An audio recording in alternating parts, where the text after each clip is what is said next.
Bem-vindos de volta a mais um vídeo podcast. As emoções na NFL estão ao rubro e este foi um fim de semana de grandes jogos. Vamos então recordar o que se passou na Week 13. O jogo grande foi o confronto entre os rivais Denver Broncos e Kansas City Chiefs, com os Broncos a jogarem no terreno dos Chiefs. Era a liderança da divisão oeste da AFC que estava em jogo e esperava-se um encontro equilibrado. De facto foi isso que aconteceu, existiu alternância e ambas as equipas tiveram momentos em que foram superiores. No final da partida foi mais uma vez os Broncos quem saiu por cima, ficando com a liderança da divisão nas suas mãos e com a first seed dos playoffs. Peyton Manning fez um bom jogo, apesar das duas interseções, mas para nós o MVP foi mesmo o wide receiver dos Broncos, Eric Decker, que conseguiu 174 jardas em 8 recepções, 4 delas para touchdown, sendo inegável a importância que teve no resultado final, que se ficou por 35-28 a favor dos Broncos. Este fim de semana, 26 equipas enfrentaram-se em jogos que o resultado final teria influência direta no acesso aos playoffs. Duas dessas equipas foram os rivais Packers e Lions. O jogo decorreu em Detroit e foi equilibrado para aí durante os primeiros 5 minutos. Depois disso, a defesa dos Lions simplesmente abafou a OL dos Packers, não dando hipótese ao ataque da equipa visitante, e permitiu que o seu ataque tivesse inúmeras oportunidades de aumentar o marcador, chegando aos 40 e mantendo assim a equipa na liderança da divisão. 40-10 foi o resultado final.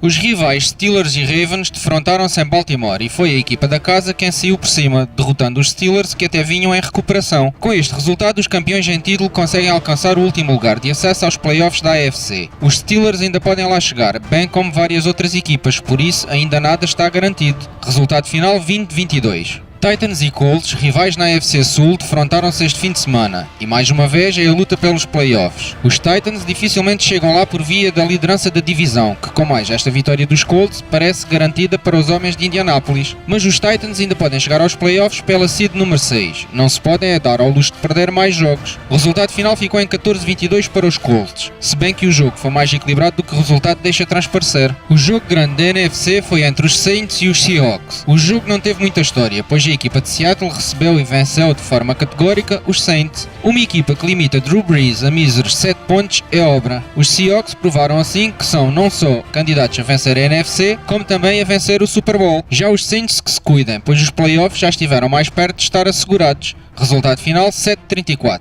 Aqui fica o quadro completo de resultados da Week 13. Destaque para as vitórias de Eagles e Cowboys e também para mais uma vitória dos Panthers. Destacar ainda o regresso às vitórias dos Falcons e para mais uma vitória dos Jaguars.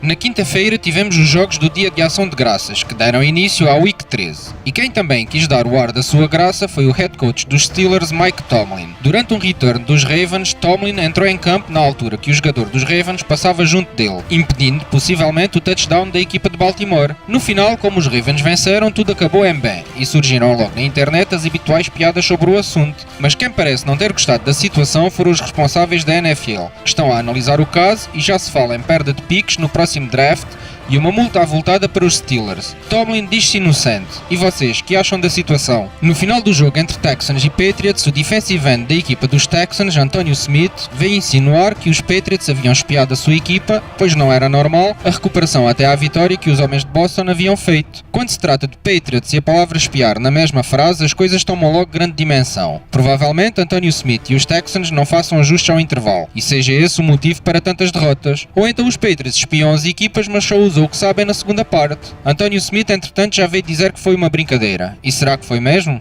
Aqui no futebol americano não falamos muito de arbitragem. É certo que há sempre decisões polémicas, mas tirando aquelas em que estavam os árbitros substitutos no comando, raramente dão asa a tanta discussão. Pois bem, este fim de semana, no jogo entre os Redskins e os Giants, quando faltavam 2 minutos para terminar o jogo e os Skins procuravam no 2-minute drill alcançar os Giants, eis senão que alguém resolve mandar avançar as correntes que marcam as 10 jardas necessárias, sem que o árbitro principal o autorizasse. Foi a maior confusão e o debate continua aceso nas redes sociais. Vocês acham que este lance teve influência decisiva no resultado final? Inicialmente pensávamos que os Jets este ano seriam o saco de pancada de toda a gente na NFL, mas depois foram surpreendendo e até conseguiram algumas vitórias que ninguém esperava. Mas quando Rex Ryan já pensava que iria ter uma temporada tranquila, eis que mais um péssimo jogo e a decisão de mandar sentar Geno Smith ao intervalo fez levantar novamente o coro de críticas que estava adormecido. Será este o fim da linha para o controverso treinador? Será ele o principal responsável pelo estado da equipa?